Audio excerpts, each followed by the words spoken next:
sino que le digo un poquito lejos. ¿Cómo están? Muy buenas tardes, bienvenidos.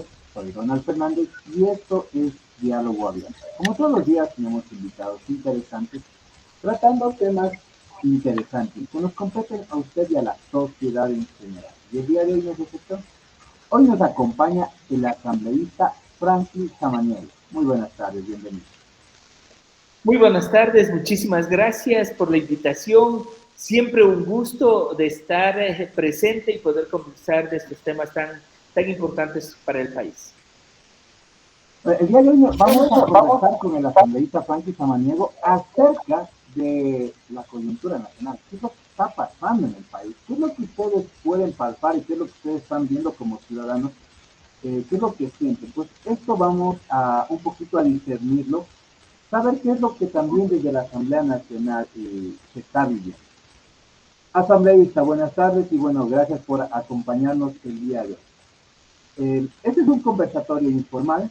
La idea es conocer desde la persona, desde Frankie Samaniego, saber qué es lo que está pasando, qué es lo que se está viviendo, qué es lo que usted está viviendo, cómo se ve el país.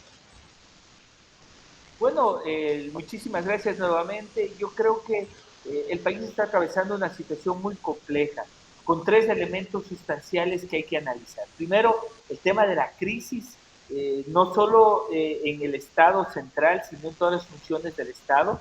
El segundo elemento que es esta convocatoria a una consulta popular en donde inclusive se plantea ya una asamblea constituyente que sería de resolverse este día domingo.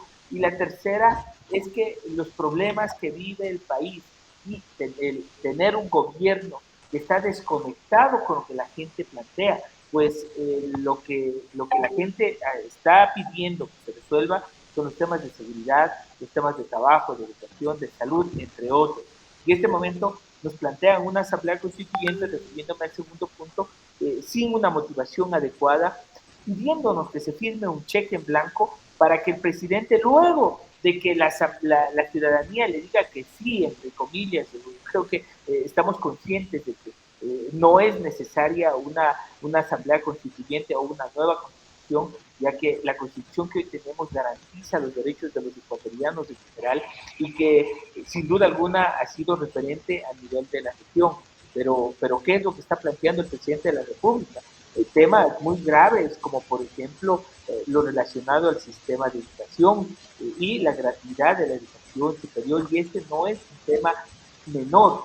El presidente, con todos sus voceros y la gente que hace vocería en ADN y el oficialismo, ha señalado no solo en un espacio, en varios espacios, que la educación debería ser gratuita tan solo hasta el segundo nivel y no más allá de eso, no el tercer nivel como ahora se existe en la Constitución.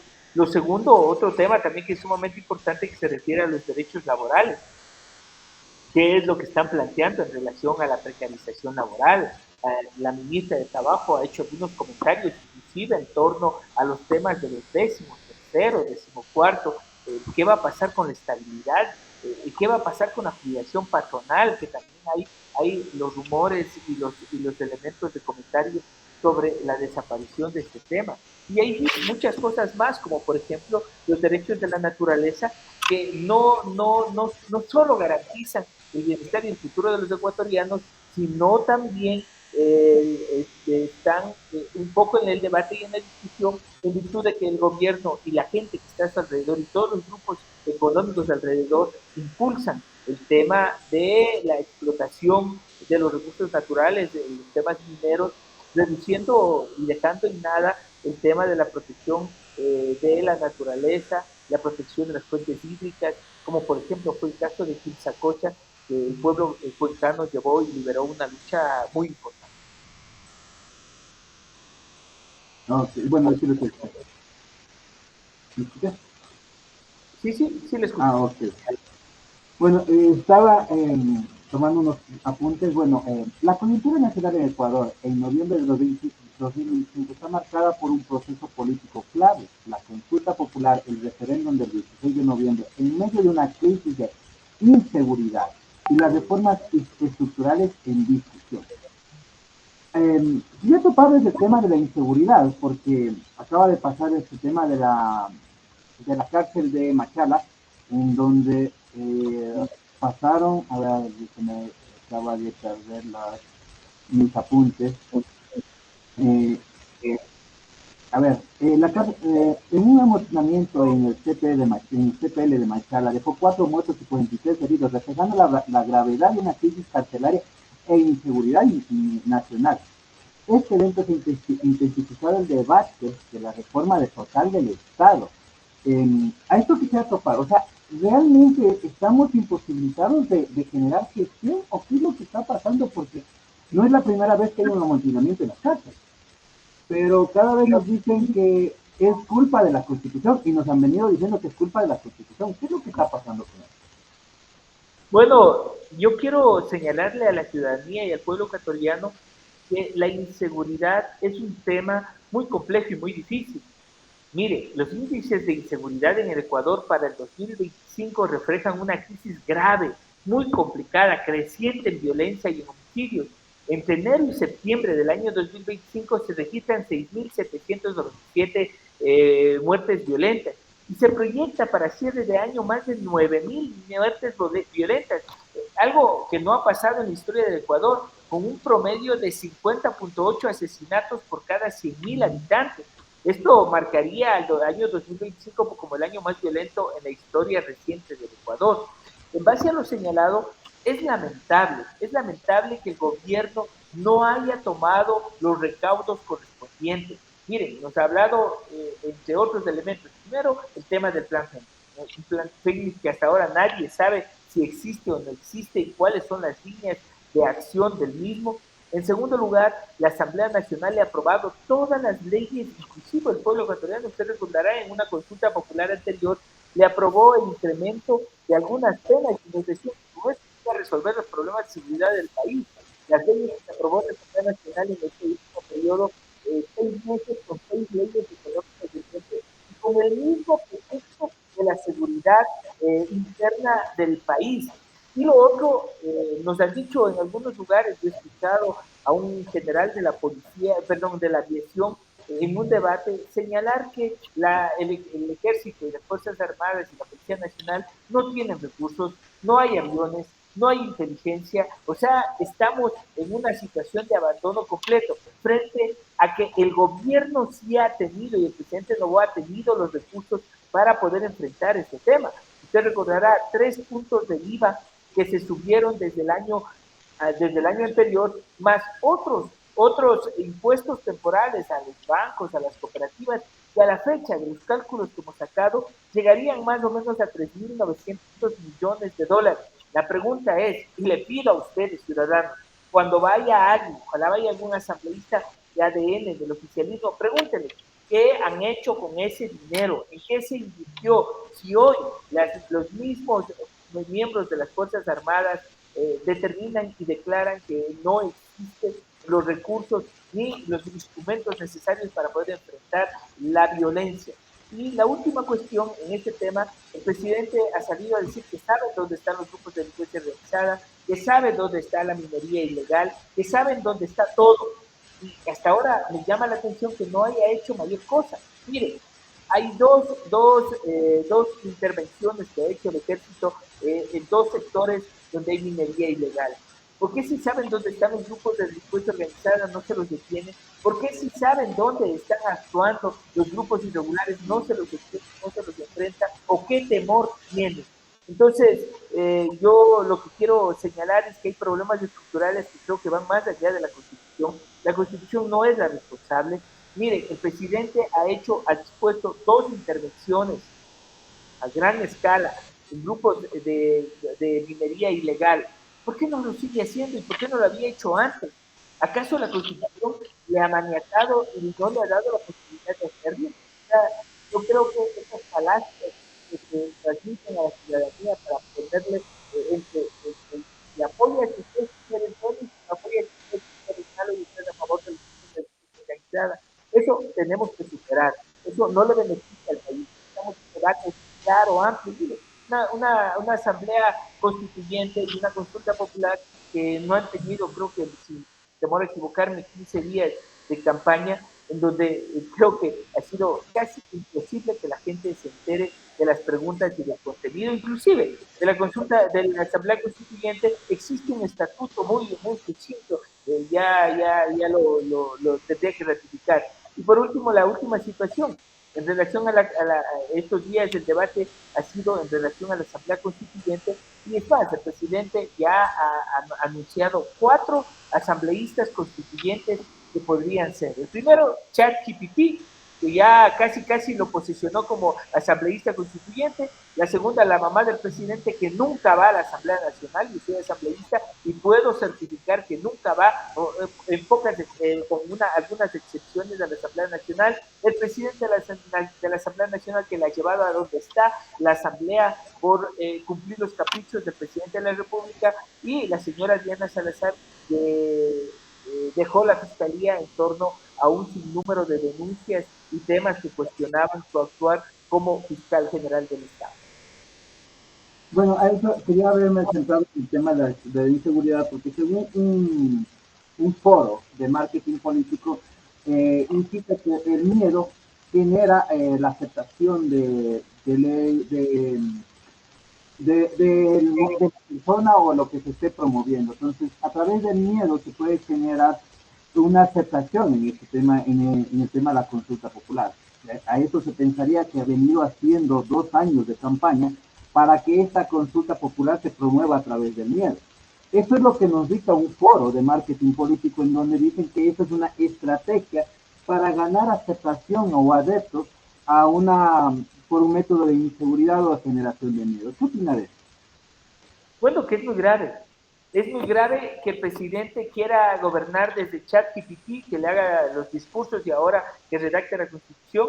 Y lo segundo, gobernar desde las estadísticas y desde los grupos focales. Yo creo que son herramientas importantes que ayudan en la gobernanza y en la gobernabilidad a tomar decisiones de política pública, a orientar inclusive los recursos, pero no para beneficiar a quienes están alrededor del grupo presidencial, sino a la ciudadanía. Mire, yo salía en este momento de una entrevista en una radio de la capital y le señalaba que para mí es muy grave. Ahora yo estoy saliendo a la calle hablando sobre la constitución, informando a la gente. Primero, que la gente no sepa las preguntas, que no sepa el contenido o por dónde va la Asamblea Constituyente.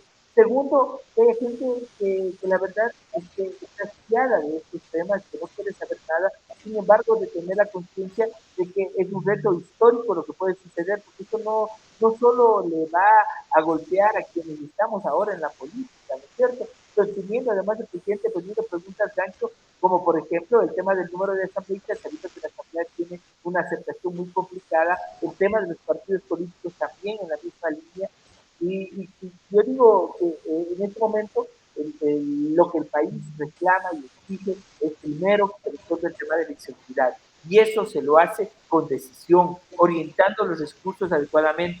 El presidente de la República tendrá tarde o temprano que dar cuenta de dónde están los recursos que el pueblo ecuatoriano ha aportado para el tema de seguridad. Y lo otro, para terminar en esta parte, me parece que también es sumamente importante señalar que es lamentable que se lleve a un espacio marquetero. No estoy haciendo de menos al trabajo de quienes hacen esta tarea, sino que eso marque la línea de lo que el pueblo ecuatoriano tiene o debe hacer. Ahora hay una consulta popular que ha carecido de difusión, una consulta popular que lamentablemente le va a quedar debiendo al pueblo ecuatoriano, porque volvemos a señalarlo como siempre lo hemos hecho desde la bancada de la Revolución Ciudadana, no van a resolver los problemas del país. Y un último tema, nos han hablado cuantitativamente. La Constitución tiene 444 artículos. El presidente ha hablado de 180. Por favor, cuando le vayan a hablar del sí, pregúntenle, ¿qué es lo que van a retirar de la Constitución? ¿Van a retirar los derechos de la naturaleza? ¿Van a retirar los temas de la gratuidad del sistema de educación? ¿Van a afectar los derechos laborales? ¿Qué van a hacer con los temas de los pueblos, nacionalidades, la consulta prelegislativa, la consulta ambiental? ¿Qué van a hacer con todas estas cosas que son sumamente importantes? ¿Quién va a nombrar a las autoridades de control si no es el Consejo de Participación Ciudadana?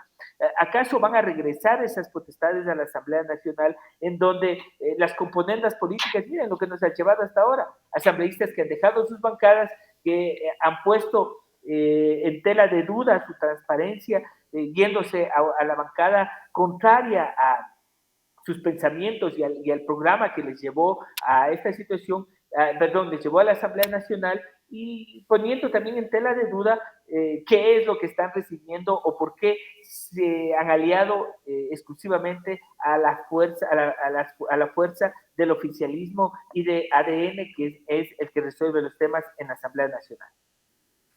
Actualmente tenemos una gran campaña de desinformación. Si bien está claro, las preguntas son claras, indican qué es lo que se va a hacer.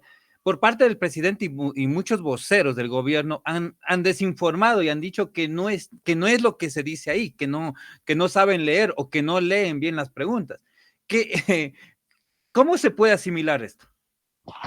Bueno, yo le digo las preguntas, las tres primeras preguntas de referéndum, el tema de la consulta popular, son temas al final que no resuelven los problemas del país. Y voy a señalar nuevamente, bases militares, que nos dicen que es la panacea para resolver los problemas de seguridad del país.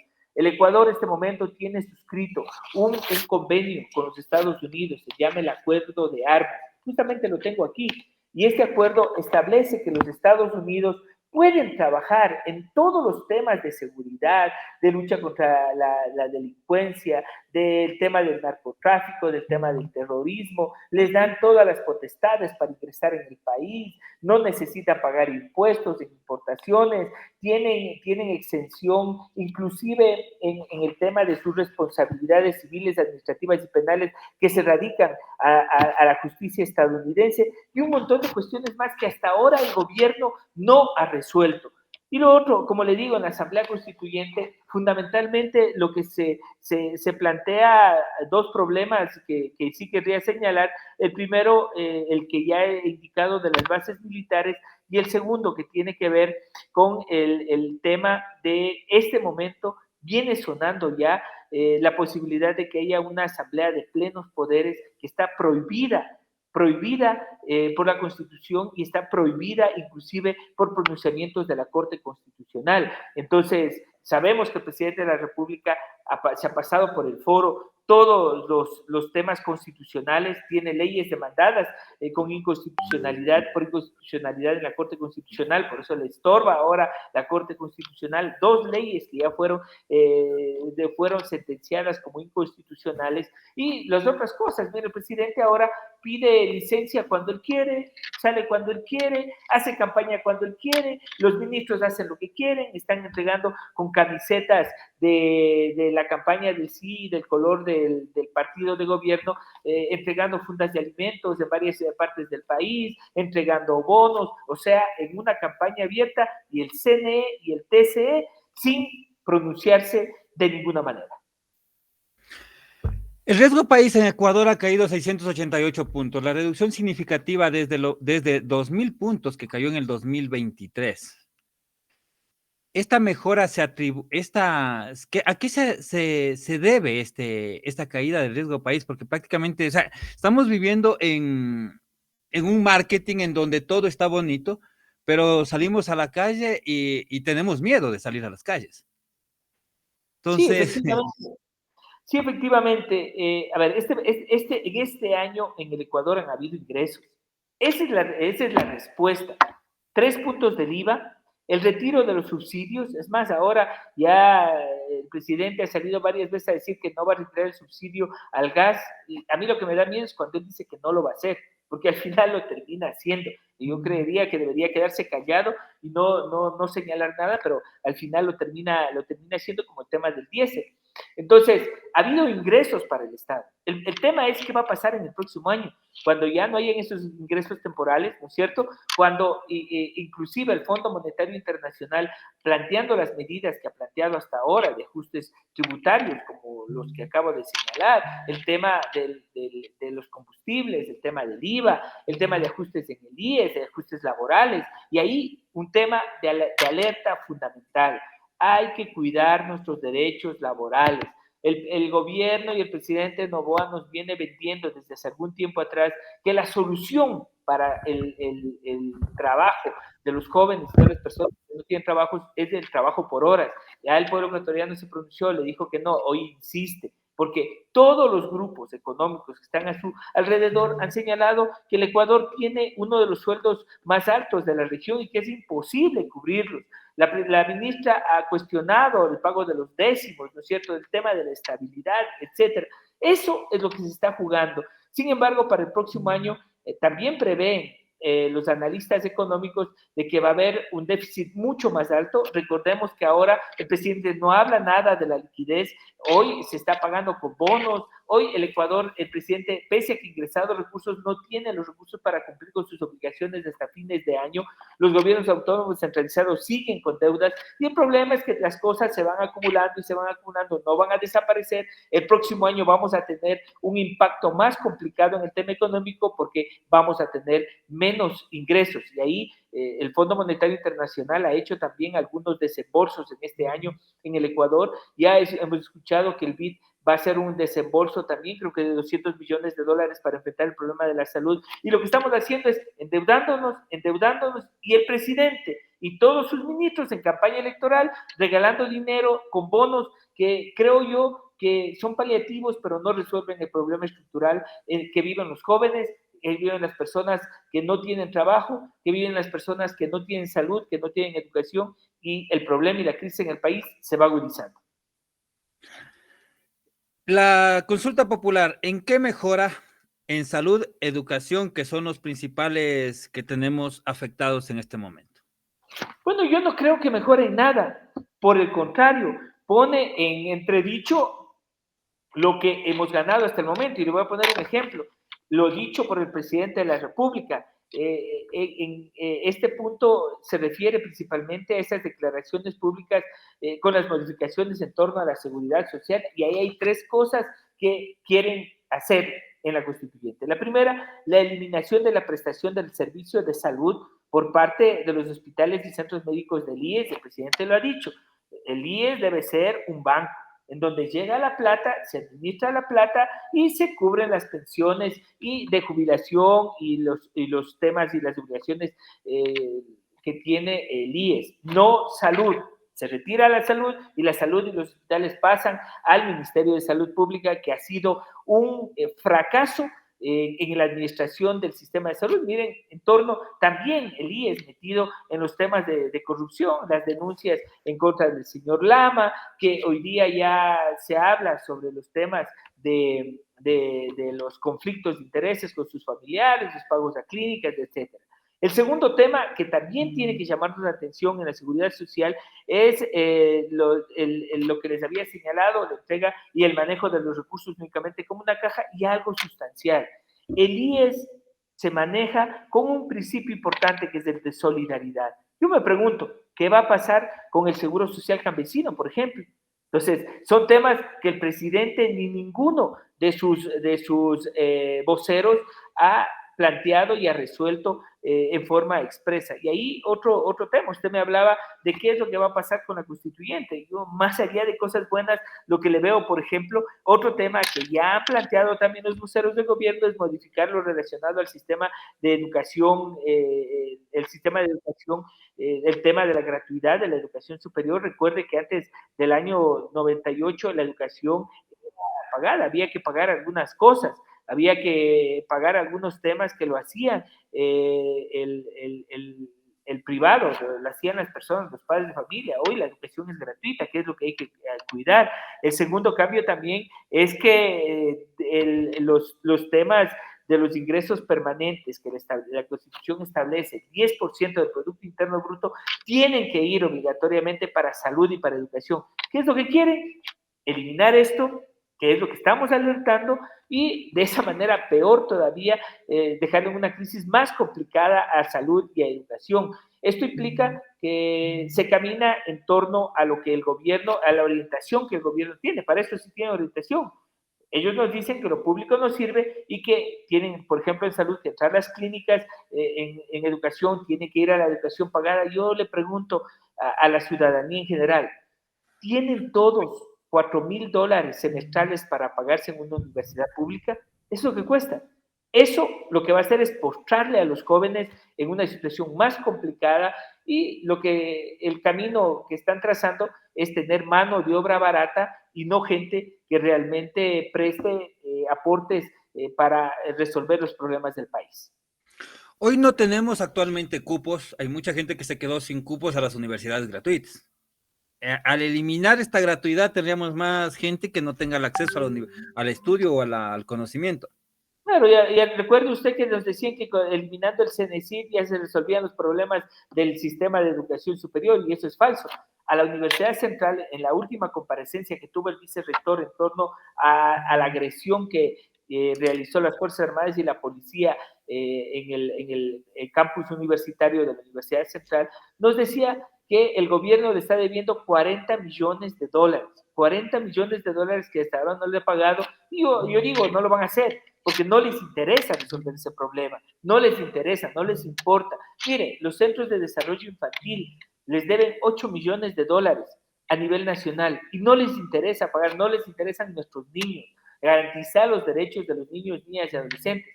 Frente a eso, usted tiene un ministro del MIES haciendo campaña por todo lado, diciendo que lleva bonos, repartiendo el ganado porcino embargado, incautado, por la Policía Nacional, y entregándolo de manera alegre por todo lado. Y por otro lado, entregando también las, ¿cómo se llaman?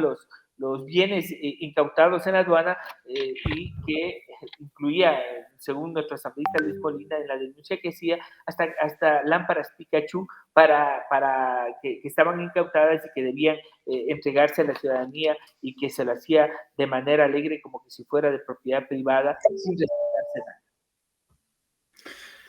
Hoy estamos ya, el próximo domingo vamos a la consulta popular, en donde se definen 3 preguntas claves, bueno, 4 preguntas, en donde la primera, la eliminación para poder tener bases militares extranjeras en el Ecuador. ¿Cómo benefician estas bases extranjeras en el Ecuador? Tomando en cuenta que ya hemos tenido 2, una en Galápagos y otra en Manta en el tiempo de Yamil Maguad, y una en Galápagos en el tiempo de Velasco Ibarra. Pero además, usted recuerde que Colombia tiene 7 bases militares y hasta ahora no ha resuelto su problema de drogas, su problema con los grupos de delincuencia organizada.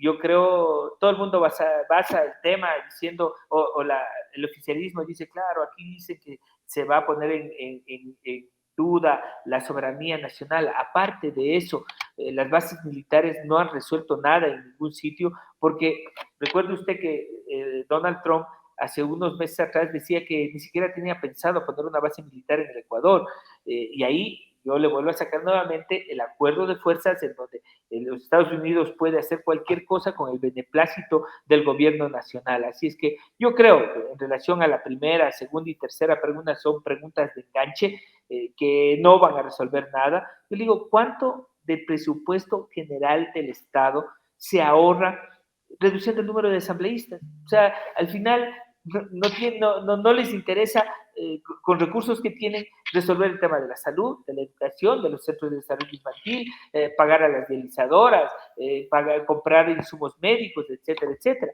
Por el contrario, en este momento se ve evidenciando que el gobierno está permeado por la corrupción en las adquisiciones. Recuerde usted que el gobierno decía en el tema de salud que iba a resolver todo el problema, conformando este comité de alto nivel que iba a hacer compras centralizadas. Ya vamos noviembre y hasta ahora nos llegan esas compras centralizadas, y por otro lado ya hay denuncias de la Asociación de Farmacéuticos y de Farmacéuticas sobre la transparencia de estos concursos.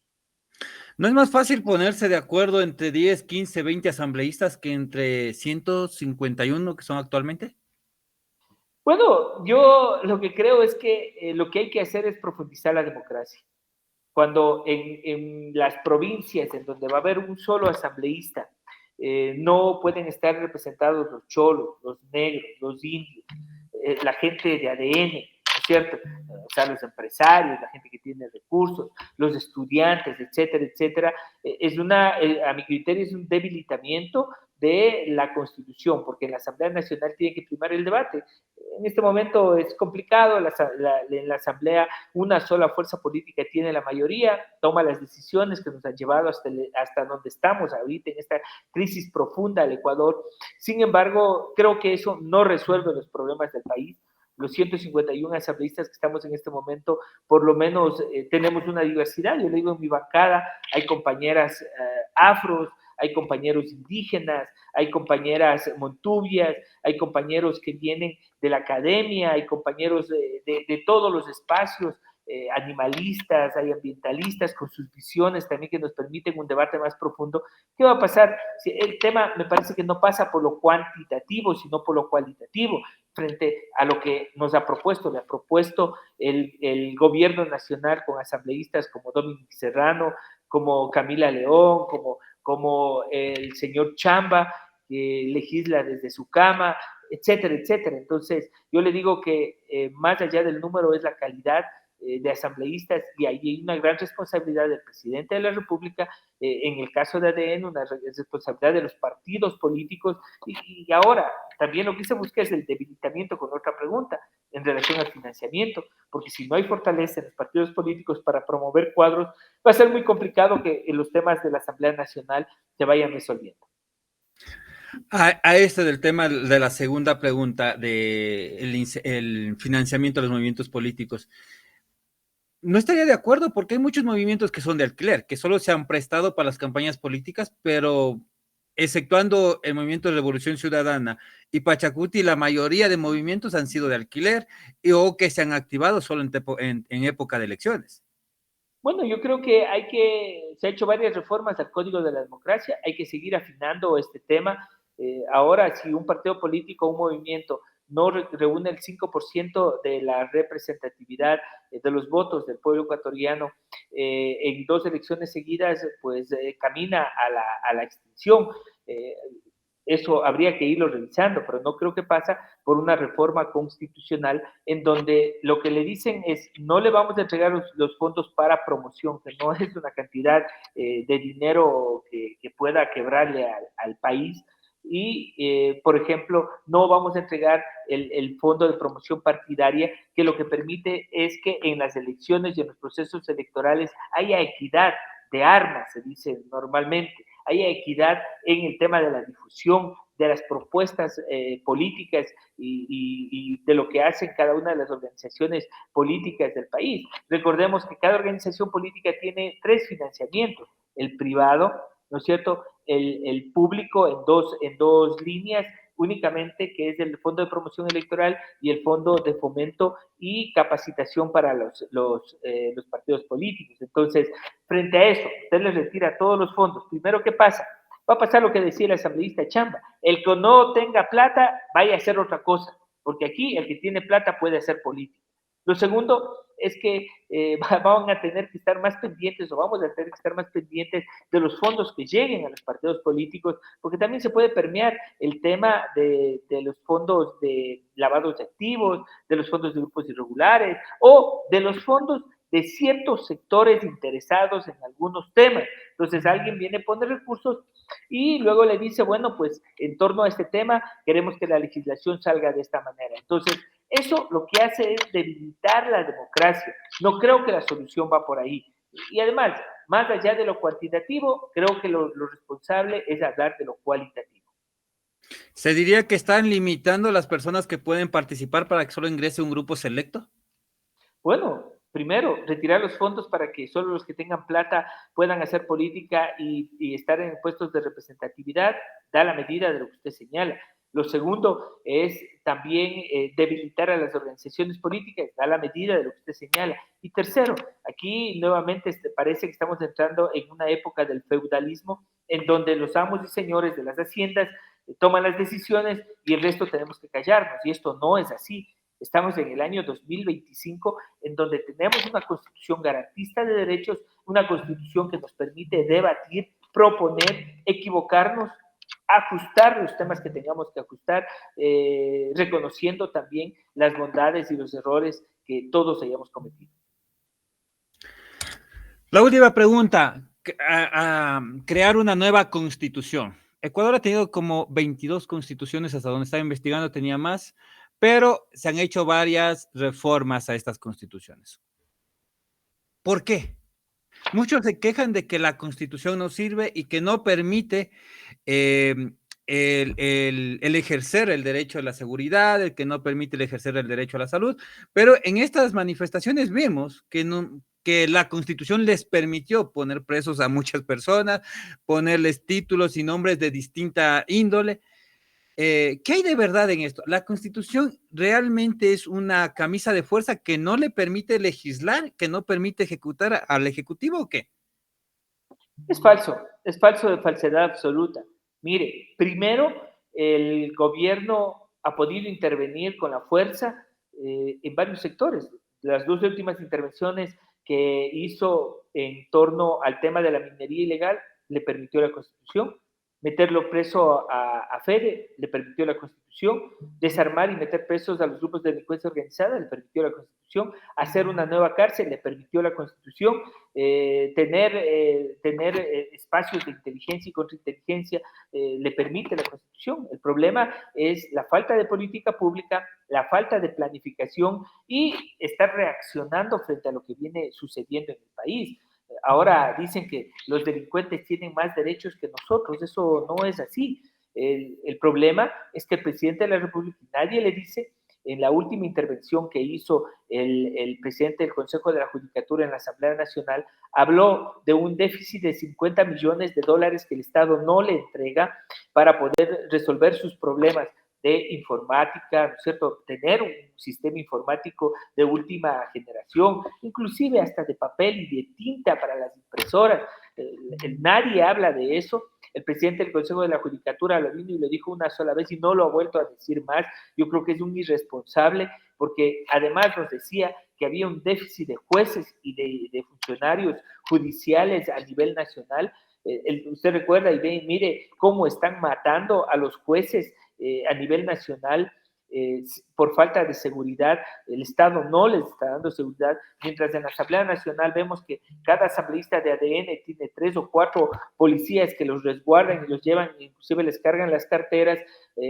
Los jueces no tienen resguardo policial y les toca tomar decisiones muy delicadas.